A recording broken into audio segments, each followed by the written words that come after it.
Lors de sa tournée de la nouvelle route de la soie, le président chinois ne pouvait pas manquer cette escale au Portugal.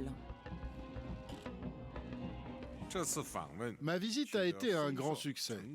Elle donne un nouvel élan au partenariat stratégique mondial Chine-Portugal. Nous avons convenu que nos relations bilatérales étaient historiques.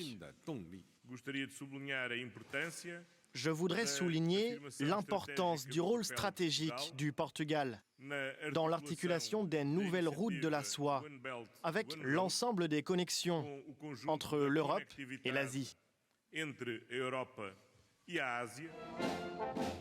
Xi Jinping, reçu avec tous les honneurs, et pour cause. Depuis la crise économique de 2008, la Chine est devenue le nouveau pilier du Portugal. Quand cet investisseur arrive à Lisbonne en 2011, il n'y a aucune banque chinoise dans le pays. Sa mission ? Ouvrir la première filiale de Bank of China. À l'époque, tout le monde se moque de lui. Les gens étaient très surpris. Ils nous disaient « Mais pourquoi vous venez ici? Il y a une crise considérable. Pourquoi est-ce que vous n'allez pas en Espagne?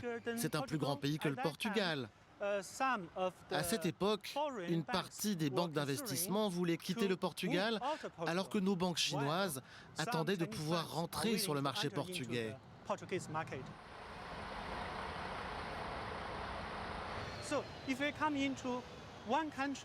Si on pénétrait dans un pays de l'Union européenne comme le Portugal, ce pays magnifique, c'est que c'était pour nous la porte d'entrée pour le reste du marché européen.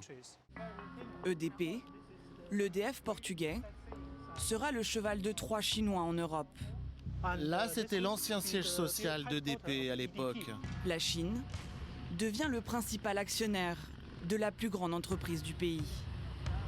En quelques années, ils investissent dans les assurances, la finance, mais aussi les hôpitaux, les aéroports, l'immobilier, le tourisme ou encore les médias. Aucun secteur ne semble pouvoir leur résister. Les investissements privés chinois ne sont pas des investissements privés anodins. Ils représentent les intérêts du gouvernement chinois, un pays particulier qui n'est pas une démocratie libérale.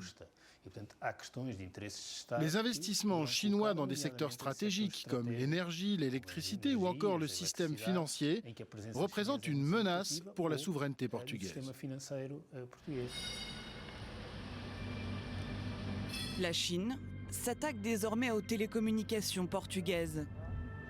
Nouvel objectif de l'Empire du Milieu, le développement du futur réseau 5G.